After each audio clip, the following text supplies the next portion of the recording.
Olá, como vai você, grande fã de Gojira? Tudo bem? Vamos continuar aqui a minha análise, sem spoilers, do filme Godzilla, o Rei dos Monstros. Vamos nessa!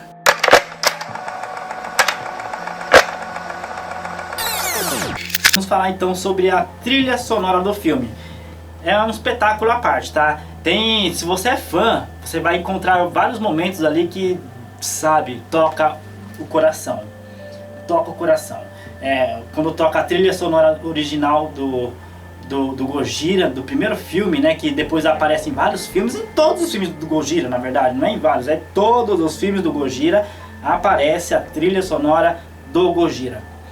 E quando aparece nesse filme você fala assim, meu Deus, já ouvi tanto essa trilha sonora, meu Deus, já até enjoei, mas meu Deus, é muito legal. Dane-se se eu não estou enjoado não, pode tocar, deixa tocando. Não é aquela trilha sonora modificada. Não tem arranjos musicais incluídos ali, blá blá, para deixar uma coisa só para lembrar aquela trilha sonora original. Não é só para lembrar, é a trilha sonora original. Equalizada e tal, mas é. E ó, lindo. Quando a larva da Mothra se transforma na Mothra, temos a musiquinha da Mothra também. Essa aí eu já enjoei, viu, dessa música, porque quem canta ela nos filmes da franquia Godzilla é as fadas, né? As fadas, né, sempre quando aparecia a Mothra, tocava a musiquinha cantada pelas fadas. E as fadas são personagens que eu não suporto na franquia Godzilla. Meu Deus, como elas me irritam. E aí, consequentemente, eu tenho uma certa raiva da trilha sonora da Mothra, porque elas são cantadas pelas aquelas vozinhas irritantes das fadas. Mas quando eu vi nesse filme eu falei, foi bem legal, mas pena que ela dura só um pouquinho, né, a trilha sonora da Mothra. Mas é legal, foi especial, porque a Mothra por mais que tenha as fadas que me irritam, a Mothra é um dos kaijus que eu mais gosto na franquia Gojira. Eu tenho uma forma de descobrir, assim, pra mim, de decidir se a trilha sonora daquele filme que eu estou acompanhando, se eu acho ela realmente boa. E a minha regrinha é, se enquanto eu estiver assistindo o filme, eu parar pra pensar, 2 segundinhos, eu parar pra pensar, quando eu chegar em casa eu vou procurar a trilha sonora desse filme. Se eu parar pra pensar isso no meio do filme, é porque eu gostei da trilha sonora. Agora se eu tô assistindo o filme e falo assim, tá bom, a trilha sonora é legal, hein? E continuo assistindo, aí eu só achei legal mesmo. Mas se no meio do filme, em qualquer momento do filme eu parar pra pensar, nossa, quando eu chegar em casa eu vou baixar, ou sei lá o que, eu vou assistir no YouTube a trilha sonora desse filme. É porque eu realmente super gostei. E a trilha sonora tá aqui até agora. Pum, pum, pum. A trilha sonora em filmes, bom, eu sou cinéfilo, então sou suspeitíssimo pra falar. Mas eu gosto de tudo no cinema, né? Até o figurino, maquiagem, coisas que nem todo mundo meio que gosta. Poxa, eu adoro. Vamos lá. No que se refere à trilha sonora é uma das coisas que eu mais gosto no cinema. Só que, de um tempo pra cá, eu vejo o quanto anda muito difícil encontrar aquela trilha sonora que realmente foi feita com carinho para o filme. E quando eu falo com carinho para o filme, parece assim, aquela trilha sonora que parece que foi escrita, sabe, por uma orquestra, por um maestro, não, pela orquestra não, mas pelo maestro, foi escrita pelo maestro ali, enquanto ele assistia ao filme. Porque, por exemplo, a trilha sonora no cinema ela começou assim, lá nas décadas de 1930, os filmes eram mudos, certo? Não tinha som nenhum no filme. E aí o que acontecia? Para você colocar som no filme, você tinha que fazer o quê? Chegava na sala de cinema, o pessoal que assistiu o filme sentava nas poltronas, a tela começava a exibir o filme e ali perto da tela, no pé da tela ou no cantinho mais escondidinho, tinha uma banda, uma orquestra tocando a trilha sonora do filme enquanto o filme estava rolando. Então o filme estava rolando na tela e não estava vindo o som do filme, porque não tinha como colocar som no filme. Mas tinha uma banda ali, uma orquestra, que ficava assistindo o filme e tocando a trilha sonora do filme conforme as coisas no filme iam acontecendo. Então você que estava na plateia do filme, assistindo lá o filme, você estava olhando para uma coisa gravada, mas ouvindo uma trilha sonora que estava sendo tocada ao vivo. Né? Era o jeito que eles tinham e eram inteiros. Nossa, lógico que eu nunca presenciei isso, mas meu Deus, eu adoraria, viu? devia ser muito legal, música ao vivo no cinema.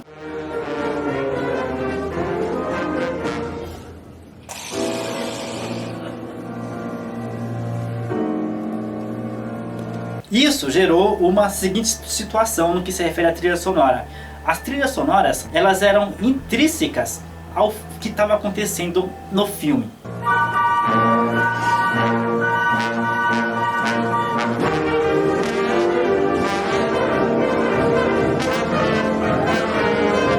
Por exemplo, no filme do Charlie Chaplin, o Charlie na tela, no personagem dele lá na tela, no filme, caía no chão. Aí alguém do violino faz pra casar com a queda dele no chão. E por aí vai, sabe? Tudo que era feito na orquestra era pensando no que estava acontecendo tintim por tintim na tela do cinema, para poder casar tudo. Isso foi se perdendo ao longo das décadas no cinema. Poucas vezes eu consigo ver isso recentemente, e por mais que começou assim, nem sempre isso foi super maravilhosamente bem feito, né? Nem sempre se teve a preocupação com isso, porque também depois de alguns anos tocando música ao vivo no cinema, se criou, né, se possibilitou a gravar o som diretamente na fita. Então já gravava, depois que a tecnologia foi, né, melhorando, gravava-se os filmes já com um som embutido ali e tal. Então a orquestra dentro do cinema ficou uma coisa ultrapassada e desnecessária. E com esse filme de Godzilla aconteceu exatamente isso, e fazia muito tempo que eu não tinha uma experiência assim, sabe? De não só achar a trilha sonora boa, mas como de se sentir pego pela mão, pela trilha sonora, e ser conduzido pelo filme, pela trilha sonora. A trilha sonora me fazia entrar em cada cena do filme, do que estava acontecendo, né, em Godzilla, o Rei dos Monstros, e eu ia só acompanhando. Eu sentia que a trilha sonora estava lá, mas ao mesmo tempo eu não focava na trilha sonora, porque havia uma junção, um casamento tão perfeito do que estava acontecendo, de trilha sonora com as cenas, que a trilha sonora não se destacava no que se refere a ficar mais imponente em determinado momento, porque tem muitos filmes que é assim. O filme tá lá, no ritmozinho. Aí começa, nem tem música, né? Ou quase não tem música, trilha sonora. E aí começa uma ação, a trilha sonora até que se eleva um pouquinho e fica fica acelerado e tal. Assim, Hellboy, por exemplo. Hellboy, eu fui assistir Hellboy dias atrás. E aí o filme tem muitos momentos lá que não tá tocando nada. Aí de repente vem uma ação, eles jogam um rock no meio e fica aquela coisa frenética e tal, blá blá blá blá blá blá. Tudo bem, nada contra, mas serve como exemplo, porque lá você vê a hora que a música, que a trilha sonora se faz presente, porque o filme tá de boa, dando nenhum valor praticamente para a trilha sonora, e eu tô me referindo da cena que o Hellboy luta contra os gigantes, né, que é uma das cenas mais legais do filme, ou a melhor do filme, enfim. E aí o filme tava quietinho, digamos assim, no que se refere à trilha sonora, e de repente vem música, pra te mostrar que aquele momento é um momento de ação e você tem que prestar atenção. Tem muitos filmes, a grande maioria dos filmes é assim hoje, como trata a trilha sonora assim, usa a trilha sonora pra te fazer prestar atenção no que o filme quer que você preste atenção. Então, o filme tá de boa lá, começa uma ação, a trilha sonora fica, acelera pra te mostrar, opa, começou uma ação. Então você percebe pelos olhos e também pelo ouvido. Em Godzilla, Rei dos Monstros, não. Tudo casa tão perfeitamente que a música não fica te avisando quando começa as coisas. Ela simplesmente está junto com as coisas. Teve um momento lá que foi muito bonitinho. Lógico que, né, já vi isso em diversos outros filmes, mas sempre que eu vejo, demonstra uma preocupação, um carinho da composição, né, de quem compôs as trilhas sonoras do filme, com o filme. E tava rolando uma conversa lá na Monarch, lá na base da Monarch, e a música tava a trilha sonora tava no ritmo. Aí de repente, quando um dos personagens foi fazer uma pausa dramática, a música deu uma deixa pra ele, sabe? E você vê assim que é uma orquestra. Se pra orquestra fazer isso e casar com aquela situação, com certeza teve que nem George Lucas fez muitas vezes com com Star Wars, a orquestra vai gravar a trilha sonora de Star Wars assistindo o filme, pra tudo encaixar direitinho, blá blá blá blá.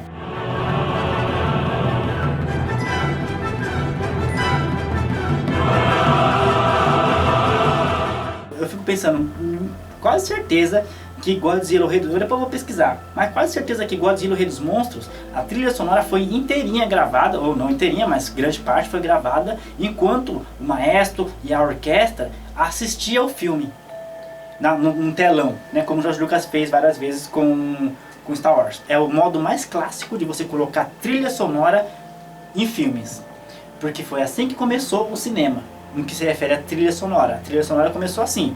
Tá? O maestro assistia o que estava acontecendo na cena e passava para a orquestra, e a orquestra fazia e tudo se encaixava com o que estava na cena. Tá? Não era só uma música jogada em cima do filme como 99% dos filmes hoje em dia fazem, né?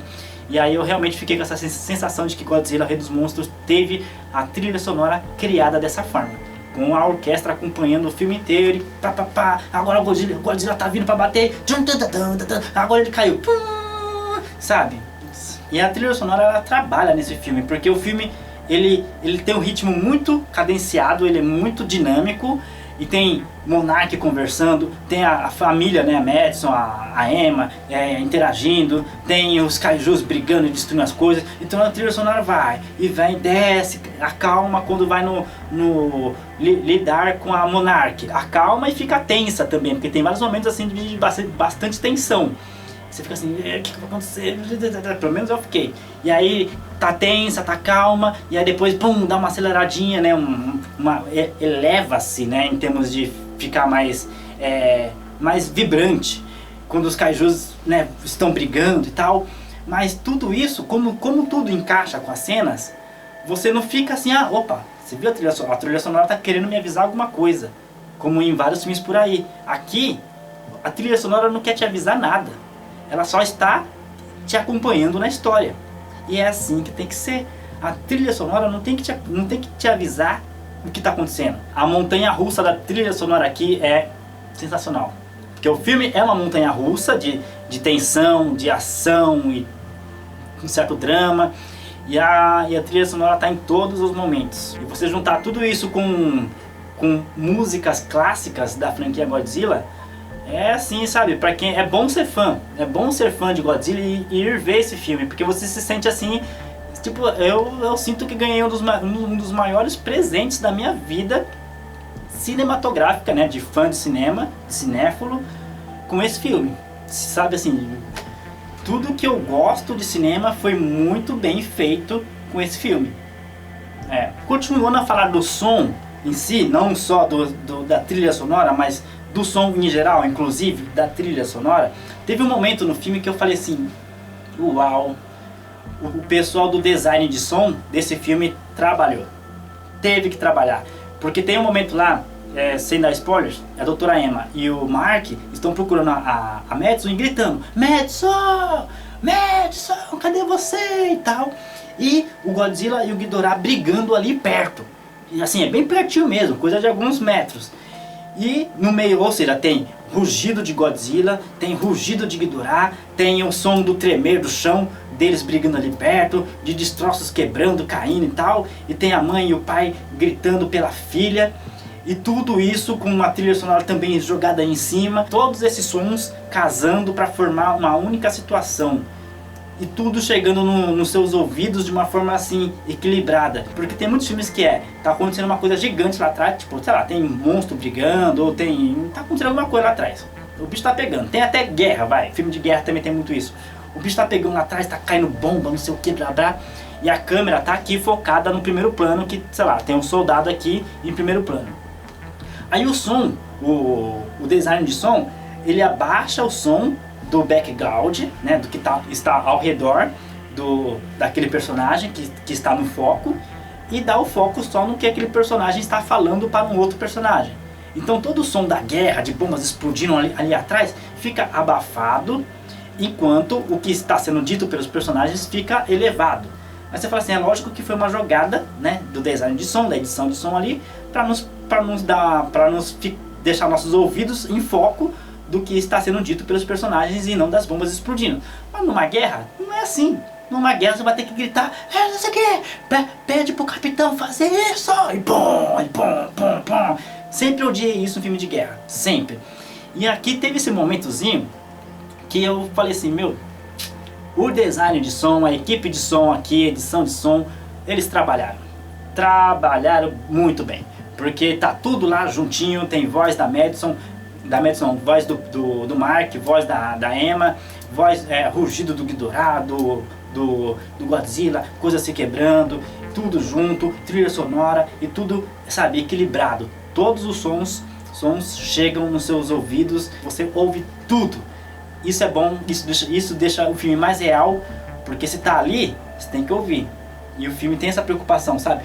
São detalhes, mas eu tenho uma regra para considerar um filme sublime ou não sublime. Ou só um filme bom, um filme legal, e blá, que é a preocupação que o filme, que a produção, a direção e o roteiro tem com os detalhes. E tem muitos detalhes bem que foram da preocupação da produção de Godzilla, o Rei dos Monstros. Detalhes. Eu acho que a perfeição nos filmes está nos detalhes. É difícil ter um filme perfeito, de vez em quando tem, certo? Tem filmes perfeitos. E eles, na minha humilde opinião, são perfeitos porque há preocupação com os detalhes. Vamos falar então sobre o roteiro de Godzilla, o Rei dos Monstros, sem spoilers, tá bom? Vamos lá. Eu estou fazendo aqui no canal uma análise detalhada sobre Godzilla de 2014. É uma série de vídeos que eu costumo fazer de um filme ou outro, onde eu vou analisando cena por cena e dando minha opinião sobre o que eu achei daquela cena, né? Se eu gostei ou não gostei, como que eu teria feito, o que eu acho que deu certo, o que eu acho que deu errado, enfim. Eu estou fazendo uma crítica detalhada, né, bem analisada, profundamente analisada de Godzilla de 2014. O que eu vou falar aqui agora, eu ainda não postei no canal, mas eu já gravei o vídeo sobre essa parte do filme. Lá em Godzilla 2014 sabemos que tem a segunda família, digamos assim. A primeira família é o Joey, a Sandra e o filhinho Ford. E aí dá pau na usina, a Sandra, que é a esposa, morre e fica o Joey e o Ford, certo? E aí, nesse vídeo que vocês não viram ainda porque eu não postei, já cheguei a argumentar lá o seguinte, que é o que eu acredito. O filme começa muito bem, assim, o começo do filme de 2014 é muito bom. Eu não gosto do filme no geral, mas eu amo aquele começo porque eu acho que é muito legal. Principalmente por conta da questão familiar que é colocada ali, do drama, é pesado aquilo, tem potência, aquele drama do Joey com a Sandra na usina lá e tal, eu fico pensando, o quanto o Godzilla de 2014 teria sido, assim, muito melhor se ele tivesse focado na questão familiar. Ele tinha que ter focado na questão familiar, porque ele começou o filme tocando na questão familiar, Joey e Sandra que trabalhavam lá na usina, deu pau, ela morreu, depois o filme esquece isso, né? O foco vai da família para os militares. O Ford, né, que é o menininho, ele cresce e vira um tenente. Nisso que ele vira um tenente, ele tem a sua própria família, né? Ele tem uma esposa e tem um filhinho. Mas isso não importa para a história, porque o foco é o que ele faz com os militares. Esquece a família dele, né? Não que não aparece, mas o foco do filme passa a ser os militares. E é aí que eu vejo meio que começou a dar errado pra mim. Porque os laços que um personagem pode criar com amigos no exército e tal, não são tão profundos quanto os laços que ele vai ter naturalmente com o seu filho, que tá no filme, que ele tem um filho, e com a sua esposa, né, que tá no filme também. Então o filme opta por deixa esses dois elementos aqui de lado e vamos fazer o personagem se preocupar, não se preocupar, mas interagir mais com a parte militar, com os colegas militares lá e tal. E aí eu fiquei assim, tipo, cara, mas por que tomar essa decisão? Uma das coisas mais legais que a franquia Godzilla nunca fez foi focar nos militares.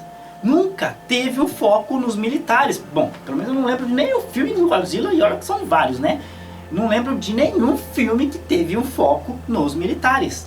E aí vem de 2014, que resolve dar foco nos militares. Né? E ironicamente é do país que mais adora, né, invadir países, né? Estados Unidos. Ou seja, os Estados Unidos respira militarismo, né? Respira armas bélicas e por aí vai. Aí faz questão de colocar os militares no filme em detrimento da questão familiar, que estava sendo muito bem trabalhada. O potencial era muito grande da família dentro do filme anterior.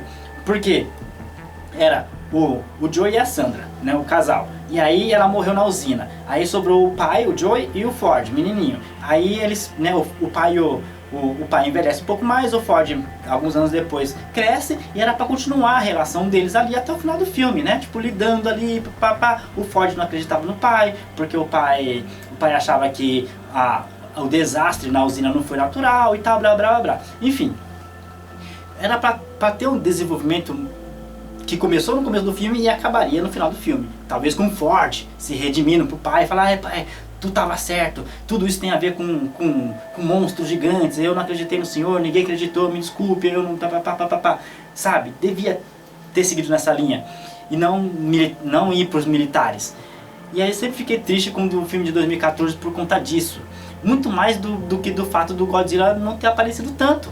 Porque se a história é boa, tudo bem se o Godzilla não aparece tanto, né? Que é uma das principais reclamações pra muita gente, inclusive é a minha também. Mas tudo bem, pra mim ia ficar muito de boa se eu gostasse da história. E eu não gosto da história porque eu acho que não tem sentido o filme optar por focar nos militares quando o filme fez tão bem, né? Construiu tão bem a questão familiar. E aí o filme vai e destrói tudo isso pra focar em outra coisa que... Enfim. E aí nesse filme aqui, temos exatamente o que o filme anterior não quis se prestar a ter no seu todo, né? Só teve no começo. Temos a questão familiar, temos um arco familiar que começa em um lugar e termina no outro lugar. Os personagens, a Emma, o Mark e a Madison, eles começam o filme de um jeito, tem o arco de todos os três personagens e eles terminam de um outro jeito. Então há um arco familiar e a família, essa questão da família, ela está do começo do filme até o final do filme. Então eles são personagens que nos causa empatia meio que de instante. Assim, na hora que a gente vê toda a questão deles, a gente fala assim, dá pra entender todo mundo aí, viu? Dá pra entender porque que o pai fez aquilo, dá pra entender porque que a mãe, né, tá fazendo isso, consigo entender a Madison, consigo entender todos eles, tá? Tem um arco, começa de um jeito e termina de outro jeito. E isso do começo do filme até o final do filme. E causa empatia porque, querendo ou não, nós somos três coisas nesse planeta Terra. Ou nós somos filhos, ou nós somos mãe, ou nós somos pai, né? Ou você é filho, ou você é pai, ou você é mãe. E às vezes você é duas coisas aí. Você é filho e é pai e é filho, é mãe e é filha e é mãe, e por aí vai. Somos uma dessas três coisas antes de sermos soldados. Antes de sermos soldados, somos filhos de alguém e talvez sejamos pais de alguém ou mãe de alguém, certo? Mas filhos somos. Então é por isso que eu acho que a ideia de filho e família no geral, ela é muito poderosa em filmes de destruição. Um filme desse, por exemplo, com titãs gigantes na sua cidade, cara, a primeira coisa que você vai fazer, se você é soldado ou não, é se preocupar com a sua família. Você quer garantir a segurança da sua família. Porque o que vai adiantar na sua mente mais emocional, deixando a razão de lado, o que vai adiantar você salvar o planeta Terra inteiro, a humanidade inteira dos kaijus, se você não conseguir salvar a sua esposa e o seu filho? O que vai adiantar? E aí que eu acho que o filme anterior, de 2014, não trabalha nada bem isso, sabe? O Ford, né, que é o soldado principal do filme, ele tinha que estar muito mais focado em garantir a segurança da família, de ficar do lado da família, não sei o que, blá blá blá. E consequentemente, a questão da bomba, de recuperar a bomba que o Muto pegou e tal, blá blá. Essa questão devia ficar com os militares, sim, senhor, mas em segundo plano. O primeiro plano era o Ford, talvez, sei lá, talvez deixando de cumprir um dever militar para tentar salvar a família, ou talvez ele nem era militar. Eu como se eu fosse roteirista não seguiria nesse caminho. Ele não precisava ser militar. Até mesmo porque o filme nem fala, não dá indicações de que o Ford, aquele menininho do começo do filme, vai se tornar um soldado. Por que ele se tornou um soldado? Tipo, enquanto ele estava como criancinha, ele não falou nada, não tinha uma arminha na mão, não estava vestido de militar, nada que pudesse indicar que ele se tornaria um soldado depois de 10, 15 anos. Mas o filme simplesmente escolheu que ele seria um soldado depois de algumas décadas, depois de alguns anos. E, enfim, não tem muito sentido. Na minha opinião, foi uma péssima escolha. E aqui, na minha humilde opinião, eu acho que foi tudo bem acertado, porque o foco principal é a família, Madison, Emma e Mark. Porém, o que vem deles se conecta totalmente com a segunda base, que ao mesmo tempo que é a segunda base, também é a primeira base do filme. Olha que louco, porque temos de um lado a família, Madison, Mark e Emma, e do outro lado temos a Monarch, certo? A Monarch representando o lado, a questão racional, científica, racional, e a família, Madison, Emma e Mark, representando o lado emotivo, né? Emocional, onde a razão não prevalece sempre. E aí, por mais que a família pareça que é o primeiro plano do filme, não é exatamente, porque o primeiro plano é as duas coisas juntas, né? Por quê? Olha só que interessante. As coisas que fazem a família fazer o que faz, né? A Madison fazer o que faz, a Emma fazer o que faz, o Mark fazer o que faz no filme, são coisas que estão diretamente conectadas com a Monarch, né? Que são os titãs. E aí as coisas que a Monarch faz no filme, que ela é obrigada a fazer, algumas atitudes, ela acaba tomando porque a família aqui fez isso ou fez aquilo. Então o que a Monarch de uma certa forma fez aqui, acabou afetando a família aqui. O que a família aqui fez, acabou afetando a Monarch aqui. E tá todo mundo no mesmo balaio. Então por mais que fique parecendo que o filme é sobre a relação familiar, ao mesmo tempo ele é sobre o lado científico, a questão científica, mas tudo tá junto. E aí no meio disso tudo, da família e da Monarch, temos os militares. E eu nem tô colocando os kaijus ainda, né? Talvez nem precise ir nessa ilustração que eu tô fazendo aqui. Temos os militares no meio, certo? Então temos tanto os militares do bem quanto os militares do mal. Tá todo mundo lá, porque uma coisa leva a outra coisa. E é uma junção, sabe, assim, praticamente sublime do roteiro, de juntar tudo, porque um filme de Godzilla, de titãs destruindo a cidade, tem que ter uma preocupação humana, tem que ter o fator emocional, emotivo ali, que na grande maioria das vezes está conectada à nossa noção de família. Ah, minha mãe, meu Deus do céu, minha mãe tá lá na cidade, o Godzilla tá lá, eu tenho que pegar um carro e salvar minha mãe, salvar meu pai, salvar meu filho, minha esposa, minha namorada, meu cachorro, qualquer elemento emotivo. E do outro lado, um filme de Godzilla, titãs, né, atacando a cidade, tem que ter um elemento científico. Pelo menos nos dias de hoje, tem que ter um elemento científico. E aí a Monarch representa isso. E não dá pra ter essas duas coisas sem ter os militares. Quando eu faço a crítica lá do filme de 2014, eu não estou dizendo que não tinha que mostrar militares. Tinha que mostrar militares, mas eles não tinham que ser o foco. Esse filme aqui ele fez exatamente o que eu acho que tinha que ter feito desde do filme anterior. Os militares estão lá, porque tem que estar. Não dá pra se imaginar um filme que mostra kaijus gigantes destruindo as cidades e não imaginarmos os militares aparecendo de alguma forma. Tem que aparecer, porque é a primeira força de combate de qualquer país, né? É a força principal, né, de combate a ameaças externas de qualquer país. Então faz parte de tem que fazer parte, os militares têm que fazer parte, e sempre fizeram parte de todos os filmes de Godzilla. Todos os filmes de Godzilla têm militares atacando os kaijus, atacando Gojira, atacando todos os outros kaijus de todos, né? Cada filme aparece um. Ou seja, sempre tá lá, mas nunca foram o foco, sabe? Nunca um soldado foi o foco. E aí o filme de 2014 resolve fazer isso, só porque é um filme feito pelos Estados Unidos que adoram uma arminha. Resumindo essa questão da família e da Monarch, a grande expertise do roteiro é juntar tudo. A Monarch, ela está intrínseca ali com as questões da família da Emma e do Mark, né, da Madison, e vice-versa. Então tá tudo junto. Não dá para separar uma coisa da outra coisa no roteiro. Tá conectado. E com os militares no meio disso tudo. Realmente eu não conseguiria pensar num roteiro melhor que esse.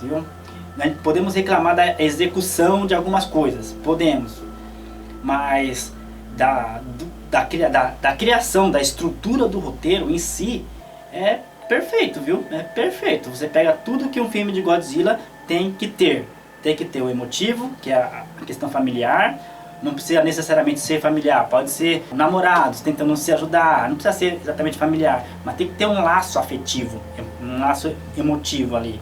E também tem que ter a questão racional da coisa, dos cientistas tomando alguma providência. Então você junta tudo isso e os militares no meio e você tem um filme de Godzilla. São elementos, na minha humilde opinião, são elementos indispensáveis para um bom filme de Godzilla. Uma coisa bem legal dessa ideia de família e de Monarch é que temos uma visão macro e uma visão micro.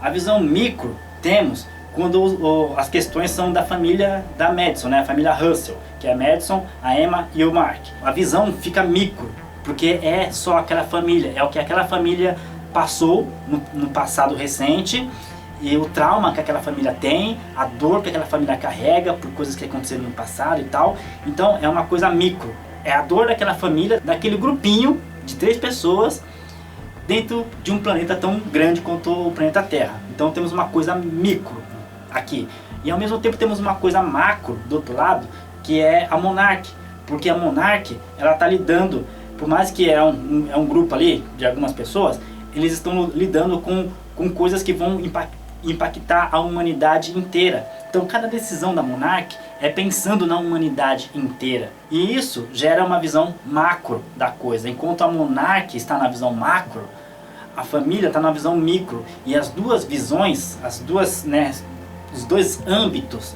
são importantíssimos. Porque nós seres humanos somos feitos disso, de coisas macro e de coisas micro. Uma das grandes lamentações que eu tenho do filme anterior, do Godzilla de 2014, é como o roteiro, ele descarta os personagens mais interessantes do filme inteiro, que é a Sandra e o Joey, descarta, né, assim, em poucas cenas, e dá destaque para os personagens menos interessantes, principalmente o soldado principal, que é o Ford, né? E aí você fala assim, o Ford, cara, é um personagem sem carisma. As motivações dele, assim, são até... As motivações são boas, positivas e tal. Mas não há nenhum tipo de carisma naquele personagem, sabe? A ponto de você se preocupar e torcer. Eu, pelo menos, eu não torcia, assim, tipo, de me preocupar, assim... Ah, ele vai morrer. Não, sai daí, cara, sai daí, cara. Sabe? Não teve isso com esse personagem. E aí, temos um problema. Porque se o personagem principal não tem carisma, você meio que se desconecta dele. Você fala assim, eu não gosto desse cara não, viu? Não gostei não, fui com a cara desse cara não. Aí você fica duas coisas, ou você torce pra ele morrer, certo? O que geralmente a gente não faz nos filmes, a gente não fica torcendo para o personagem principal morrer. A gente só não quer que ele fique aparecendo. E que o filme foque nos kaijus, nos titãs. No filme anterior foi isso. Eu fiquei assim, não aguento mais ver o Ford, cara, que cara chato, nada a ver, não me conectei com ele. Quero ver o Godzilla, quero ver o Muto, os Mutos. Só que o Godzilla não aparecia. Aí você fica começando a ficar com raiva do filme. Você fala assim, o Godzilla não aparece, aí fica aparecendo o Ford. Esse Ford não desceu não, esse Ford não desceu não. Aí você vai ficando com raiva do filme, você vai ficando assim, decepcionado. Porque você fala assim, tá. Porque se o Ford fosse um personagem legal, com carisma, você vai falar assim, tá bom, o Godzilla não apareceu, mas beleza, pelo menos o Ford aqui, o cara é legal, vamos acompanhar o Ford. O Ford tá fazendo, o que o Ford tá fazendo, não, que legal, vai Ford. Mas não, o Ford é um pé no saco, chato pacas. E o Godzilla não aparece, né? Aparece só os Mutos. Você fala assim, os Mutos não é legal, mas também não é tanto, né? Mas, sabe, acaba sendo um filme decepcionante para a grande maioria dos fãs. Eu acho que para a maioria dos fãs foi decepcionante. Não estou dizendo que o filme é ruim, não é esse o ponto. Estou dizendo que o filme é aquém do que ele poderia ter sido, tá? O filme anterior de 2014. Já aqui nesse filme aconteceu comigo bem diferente. Eu me conectei, eu senti carisma.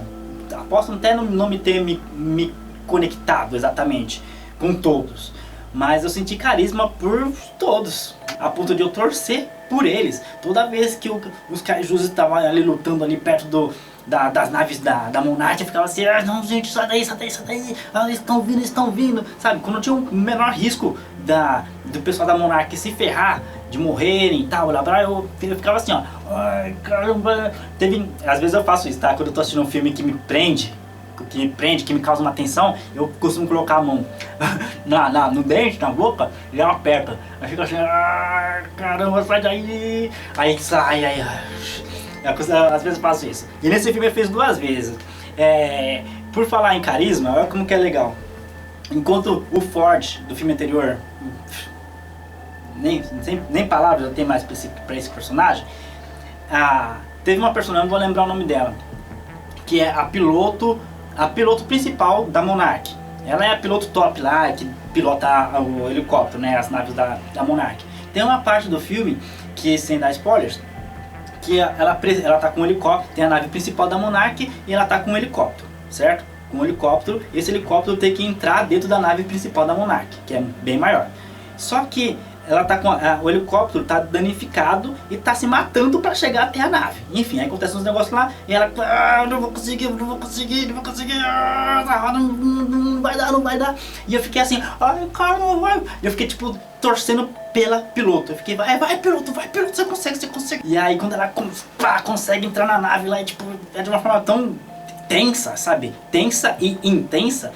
Eu tava com a mão assim, e conseguia, eu torci pela piloto, que eu nem sei o nome, que aparece pouquíssimas vezes no filme, eu torci de torcer mesmo, porque ela tem o carisma. Já o Ford, no filme anterior, nem é legal. Ele não tem carisma e não é legal. Então, eu não consegui torcer por ele.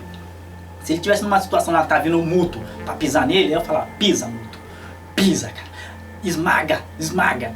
E aí, no filme seguinte, eu consigo torcer. Eu torci de coração para aquela piloto e conseguir pegar o helicóptero dela e entrar na nave principal da Monarch. Com uma piloto que eu nem sei o nome, que mal aparece no filme. Porque ela tem cara de ser legal, porque ela é carismática, né? E ela fez uma coisa bem legal. Poxa, ela pegou uma nave que quase não vai e foi. E fez ir. Ela demonstrou que ela é uma baita de um piloto. Dou destaque aí, não vou lembrar o nome dela, pra aquela japonesa, cabelo bem curtinho, e ela me fez lembrar a Miki. A Miki é a personagem que mais apareceu nos filmes de Godzilla. De todas as eras, de todos os filmes de Godzilla já feitos até hoje, ela é a personagem que mais apareceu na franquia Godzilla. A segunda fase da franquia Godzilla, que começou em 85 e foi até 1995, foi a fase que apresentou pela primeira vez a personagem da Miki. A Miki, ela tinha poderes telepáticos e telecinéticos, né? Telepáticos de acessar a mente e telecinéticos de movimentar as coisas. Ela era bem poderosa. E aí ela se parece demais, sabe, com essa japonesinha desse filme Godzilla, o Rei dos Monstros. E eu fico olhando assim e falei assim, será que não é uma referência? E eu acho que é uma referência. A similaridade é a seguinte: lá a Miki, nessa segunda fase, ela conversava, né, telepaticamente com o Godzilla. E aqui, nesse novo filme, Godzilla, o Rei dos Monstros, essa personagem que eu não vou lembrar o nome, ela, de uma certa forma, ela conversa também com Godzilla. Não tem nada essa questão de telepatia e tal, mas ela consegue, pelas informações que a Monarch tem, analisando como é que é? Não é biometria, mas enfim, um aparelhinho lá que a Monarch tem que consegue se conectar com o Godzilla e saber onde o Godzilla está, até mesmo o que o Godzilla está sentindo de uma certa forma. Por exemplo, o coração do Godzilla, o batimento dele demonstra se ele está ansioso, se ele está bravo e por aí vai. E aí essa personagem do cabelo curtinho, que parece a Miki, ela faz essa leitura toda. E aí eu fiquei assim, é muito legal o que ela faz. Porque o pessoal tem uma hora lá que o Godzilla, não é spoiler porque não vou entrar em detalhes, mas o Godzilla está se aproximando da base da Monarch e a Monarch não sabe por que o Godzilla está indo na direção deles, né, da Monarch. E aí o pessoal fica assim, ele tá vindo nos atacar, tá vindo, sei lá, nos defender, o que tá acontecendo aqui? Por que o Godzilla tá vindo na nossa direção? E aí essa personagem que parece a Miki, é quase como se ela fizesse uma telepatia, só que aqui, como a coisa toda é muito mais real, então ela consegue se conectar com Godzilla, analisando as ondas sonoras que vêm do Godzilla, algo do tipo. E aí ela consegue analisar o batimento cardíaco do Godzilla, por esses sinais, essas ondas que vêm do Godzilla, e consegue ver que se o Godzilla tá calmo, tá bravo e blá. É como se ela conseguisse entender o Godzilla, mesmo sem precisar conversar com ele. E lá na segunda fase da franquia Godzilla, a Miki, ela entendia o Godzilla porque ela tinha conexão telepática com ele. E as duas personagens, esteticamente elas são iguais. E essa personagem, que eu tô falando, cabelinho curto e tal, desse novo filme, ela tem um carisma muito gigante. Ela eu gostaria muito de ver, e vamos ver, espero eu, né, certeza que vamos ver no próximo filme, né, contra o King Kong. E eu vou estar assim, ó, na sala de cinema, torcendo para que ela apareça e tenha mais tempo de tela, porque ela é carismática e ela é legal. As coisas que ela faz é legal. Entende o que eu falo? O Ford não é um cara legal, assim, de você ficar acompanhando, ele não faz coisas legais e ele não é carismático. Logo, se ele não faz coisas legais, não é um personagem que faz coisas legais e também não é carismático, por que estamos acompanhando esse personagem? Por que colocaram esse personagem como personagem principal do filme anterior? Sabe? Não tem sentido. Essa personagem que eu tô falando do cabelo curtinho, ela poderia carregar esse filme aqui inteirinho. Porque ela é inteligente, ela faz coisas legais, que é interpretar o que o Godzilla está sentindo, e ela é carismática. Se o Ford carregou o filme praticamente inteiro, o anterior, essa daqui ó, carregava esse filme inteirinho com braços e pernas nas costas, tranquilamente. Mas onde eu quero chegar? Que esse filme tem alguns personagens, vários personagens que eu sabe, me simpatizei, gostei, achei carismáticos, gostei das coisas que ele se propunha a fazer. A piloto, ela é sensacional. Essa menina do cabelo curtinho, sensacional, fazendo a leitura lá, papapá. Eu queria estar no lugar dela, eu queria poder analisar o comportamento do Godzilla só vendo as reações, as vibrações do Godzilla. Tem um nome técnico lá que eles usam, mas não vou lembrar. E saber, se eu pudesse trabalhar na Monarch, eu ia falar, Monarch, eu posso trabalhar no lugar dela? Demite ela, eu quero ficar com o posto dela, tá? Analisar o batimento cardíaco do Godzilla, pra ver se ele tá bravo, se ele tá nisso aqui, o trabalho dela é legal e ela mostra que é legal. Ela ganhou meu carisma e eu já tô amando ela, já amo essa personagem, ela é bem legal e eu espero ver muito ela nos próximos filmes. Mas olha só, sabe por que eu acho que eu me preocupei tanto com a piloto e não me preocupei com o Ford do filme anterior? Porque eu acho que quando você se preocupa com a maior parte do elenco principal, né, no caso aqui, nesse filme novo aqui, eu me preocupei com todo mundo. Não queria que o Mark morresse, não queria que a Emma morresse, não queria que a Madison morresse, que o Dr. Ishiro Serizawa morresse, que a Vivienne Graham morresse, que o Sam morresse. Enfim, não queria que nenhum deles morresse, nenhum. Então quando eu consegui me preocupar com todos os personagens principais, me preocupar com os coadjuvantes, foi automático. Entrou um cabelinho aqui. Foi automático, porque eu já estava me preocupando com os principais do filme. Até o vilão eu não queria que morresse, porque eu queria saber mais sobre aquele vilão. Ou seja, quando eu me preocupo com os principais do filme, me preocupar com os coadjuvantes é automático. Porque eu já estou, sabe, eu já ativei aquele botãozinho na minha mente de que eu me preocupo com personagens desse filme. E aí quem vai aparecer no meu caminho vai se unindo a essa minha preocupação. Aí vem piloto, vem algum outro soldado e por aí vai. Já no filme anterior, quando eu não me preocupo não me preocupei com o Ford, não me preocupei com a Ellie, que é a esposa dele, não me preocupei com o filhinho, que é o Sam, né? É o Sam, o filhinho do casal lá, né, do Ford e da Ellie, no filme anterior chama-se Sam. Não me preocupei com nenhum deles, por mais que é uma criança. E a esposa, a Ellie, sabe? E aí, se eu não me preocupo com esses, com os atores principais do filme, como é que eu vou me preocupar com os coadjuvantes? E esse filme aqui, ele faz exatamente o contrário. Ele me faz se preocupar com o elenco principal e com os kaijus, né, que eu gosto e tal. E consequentemente imagina com os coadjuvantes, né? E aí rola minha preocupação e a minha torcida para que a piloto tenha conseguido se salvar e tal, naquela cena bem legal. Outra coisa que me faz gostar de praticamente todos os personagens, não teve um personagem que aparecia na tela e eu pensava assim, esse personagem é um saco, vai, acelera pra sair logo desse personagem. Não teve um personagem, nenhum. Toda vez que aparecia todo mundo lá, tava bom, blá blá blá blá. E eu fiquei pensando, tá, Por que isso acontece comigo? Porque eu tenho uma coisa comigo, como um cinéfilo, eu não suporto personagens burros. É um dos motivos que eu adoro filme de terror, mas eu tenho grande dificuldade de escolher um filme de terror para assistir, sabe? Porque uma que tem muita porcaria, e o gênero terror, horror, terror, é o gênero que mais tem personagens burros.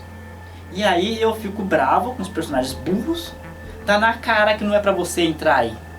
Por que você tá entrando aí sozinho, nessa porcaria dessa casa, sendo que você tem tantos amigos?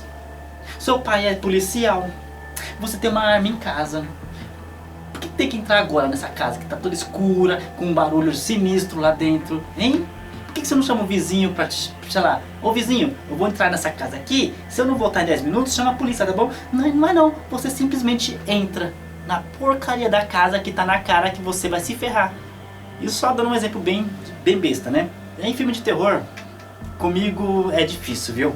Adoro o gênero, já vi vários filmes de terror, mas eu tenho que peneirar muito.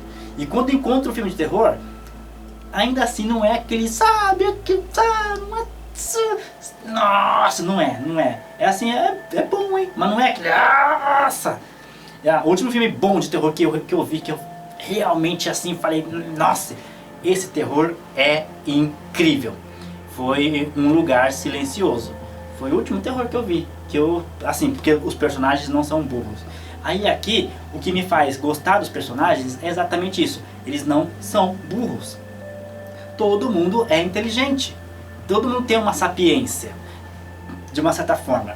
Olha só, por exemplo, a Emma Russell, que é a doutora, e a Madison, elas fazem uma coisa que, né, não é uma coisa 100% maravilhosa.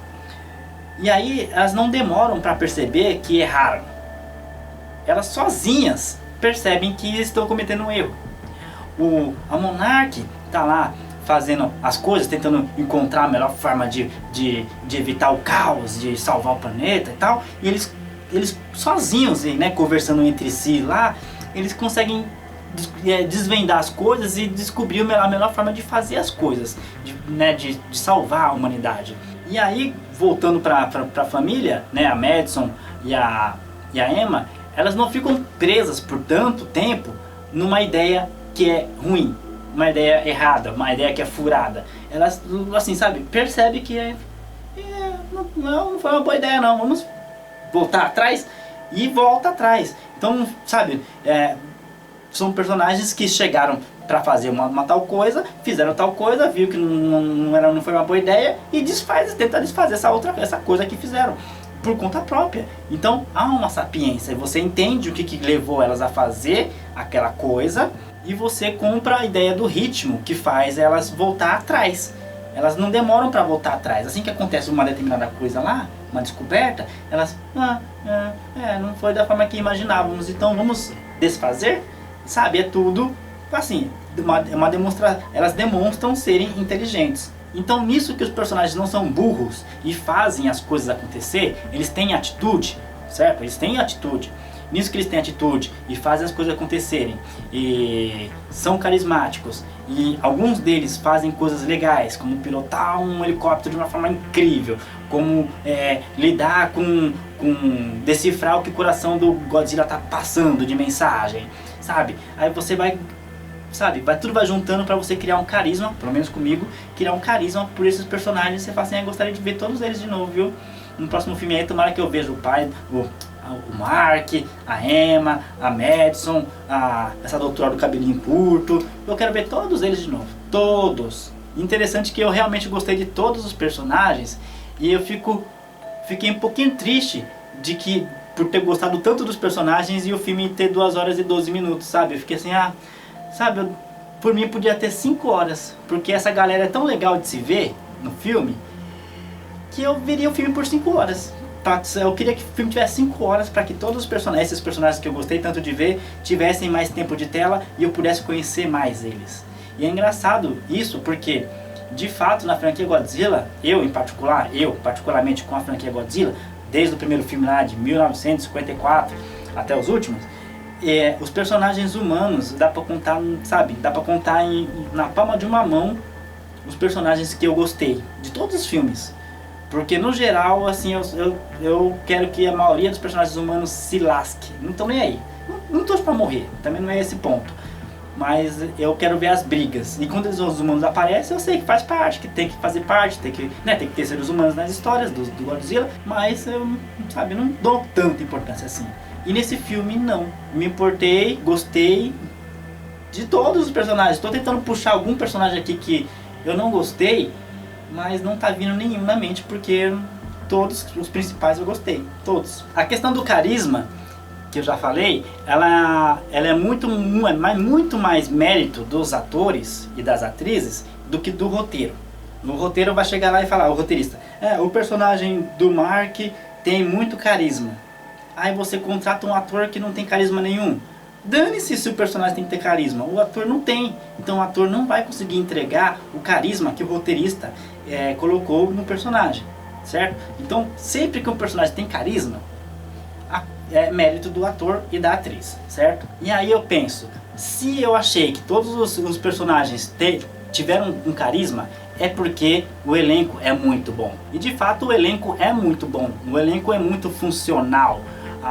O elenco é tão bom que nem todo mundo tem muito tempo de tela. Mas quando eles abrem a boca para expor, né, cada personagem expor alguma ideia, pensamento e tal, é pontual, passa a ideia que tem que passar e é bem atuado, né? É atuado ali conforme o tempo de tela permite. Por exemplo, vamos dar um exemplo da Sally Hawkins. A Sally Hawkins, para muita gente, ela pode ter sido mal aproveitada. Ela é uma baita de uma atriz. Ela ganhou o Oscar de melhor atriz pelo filme A Forma da Água, do Guilherme Del Toro, que é um filme legal. Lá ela interpreta uma muda, né? Ela é muda, não consegue falar, ela só, né, tem as sinais libras, né? Libras. E aí ela ganhou o Oscar sem abrir a boca uma vez para falar, né? Não disse uma palavra no filme inteiro e ganhou o Oscar de melhor atriz. Pensa se ela é boa ou não é. Boa, né? Nesse filme aqui, ela aparece bem pouco, assim. Ela aparece, né, num cantinho ali, mas eu quero dizer assim, ela não fala quase nada. Parece que ela tá reprisando o papel que ela fez na Forma da Água, né? Não fala muita coisa. Quando fala é uma coisinha pontual que não exige muito dela. Ou seja, para muita gente ela pode ter sido mal aproveitada. Parte de mim quer acreditar que ela foi sim mal aproveitada. Você tem, afinal de contas, uma ganhadora do Oscar ali, dá mais espaço para ela e tal. Poderia, se quisesse o roteiro fazer isso, poderia fazer. Mas aí eu penso, o personagem está lá para fazer isso, para falar aquilo. E é isso. E dane-se se você vai colocar, quem tá no filme? Contratamos o Denzel Washington. Olha, o Denzel Washington tá no filme, então eu vou criar um personagem aqui que vai aparecer em todas as cenas e vai ser o Denzel Washington, para nós aproveitarmos o Denzel Washington o máximo possível, hein? Já que tá no filme, né? Vamos aproveitar. Não, o roteiro escreveu lá, o roteirista escreveu o filme, essa personagem aqui, pra esse filme não tem muito a oferecer, então não vai falar muita coisa não, mas essa aqui tem que estar presente, porque ela é uma das principais da Monarch, e vai falar isso, né? Não dá pra... Se eu fizer ela fazer mais do que isso, eu vou estar forçando a barra. Então, por mais que eu adoro a atriz, uma atriz competente, não dá, vai ter que ser só isso mesmo. Sabe, você escreve a história, o que cada personagem tem que fazer, tem que falar, dentro do contexto, não vai falar mais, não vai falar mais do que deve, né? Não vai falar mais do que deve e também não vai falar menos do que deveria. Vai falar o que tem que falar, dentro da ideia do roteiro. E aí, se a atriz que tá lá, que fala pouco no filme, é uma baita de uma atriz, fazer o quê? Porque a outra opção que se teria seria pegar a personagem da atriz, da Sally Hawkins, e super potencializar ele em detrimento de outros personagens que também são legais, só porque a atriz é super boa. Sabe, não... Sim, tem um certo sentido mercadológico para você vender o filme mais, no sentido de que, o filme lá, sabe aquela atriz lá que ganhou o Oscar, não sei o que, 2 anos atrás? Então, esse filme aqui é dela, ela é a atriz principal, não sei o que. Nesse sentido, para você vender o filme, beleza, mas para você contar a história, você não precisa se prender, e você nem deve se prender. Para você contar a história de qualquer tipo de história, de qualquer filme, não se prenda aos atores. e as atrizes. Não importa se é o DiCaprio, não importa se é o Denzel Washington, não importa quem seja. Will Smith, você tem que se prender aos personagens. Se o personagem que é o principal da sua história, por acaso é o Tom Hanks, é o George Clooney, é o Denzel Washington e tal, maravilha, tudo perfeito. O personagem é o principal e o ator principal é um baita de um ator, uma baita de uma atriz, maravilha. Mas se não for, o personagem é muito mais importante que o ator e que a atriz, certo? E o filme faz isso acontecer. Doa em quem doer, Sally Hawkins. Gosto de você, você é uma baita de uma atriz de fato, mas a sua personagem nesse filme é tão importante quanto outros personagens interpretados por outros atores e atrizes que de fato são menos talentosos que você, mas que atuaram com personagens, que interpretaram personagens que são tão importantes para a história quanto o seu personagem. Então é isso, eu acho que não seria uma reclamação muito justa você dizer, e eu acho que nunca é você dizer que você viu quem tava no filme? Tava no filme a Angelina Jolie, baita de uma atriz, e o filme não aproveitou ela. Eu várias vezes já pensei isso, já sabe, de vários filmes. Prometheus, por exemplo, tem lá a Charlize Theron, que eu gosto muito, que eu acho uma baita de uma atriz, e ela aparece pouco no filme, interpretando a Vickers. Eu tinha esse pensamento, sabe, de que, cara, você contratou a Charlize Theron, cara, a Charlize Theron tinha tempo vago no dia a dia dela para participar do seu filme. Ela assinou o contrato e aí você dá pra ela um personagem que, sabe, que não tem importância na história. Nossa, como a pessoa é burro. Eu pensava assim, hoje eu não penso mais. O que importa são os personagens, não os atores e as atrizes. Você tem que tentar encaixar. O personagem que mais aparece é tal. Vamos ver se tem uma atriz e um ator bom para interpretar esse personagem que mais aparece. Tem? Maravilha, encaixa. Temos um personagem lá que é importante, hein? Tem um personagem lá que é importante, mas não aparece muito. Vamos ver quem tá disponível. George Clooney, você topa? Sério, você topa? Coloca o George Clooney. Não importa se o personagem vai aparecer 2 minutos na tela, o George Clooney topou fazer, faça. Vai aparecer 2 minutos?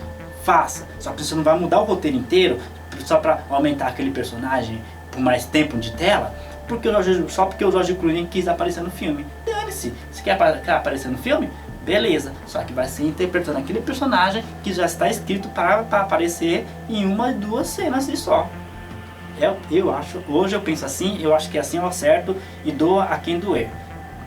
Doeu provavelmente para Sally Hawkins, muito provavelmente ela queria aparecer mais no filme e merecia aparecer mais, mas não é assim que tem que ser feito na minha humilde opinião. Bom, é isso aí, vamos finalizar esse vídeo aqui. No próximo vídeo continuaremos com a minha análise sem spoilers do filme Godzilla, o Rei dos Monstros pra você. Forte abraço, ou super beijo, e eu fui, até o próximo vídeo, valeu! Aperta o botão no gostei se você gostou do vídeo, tá bom? Até mais!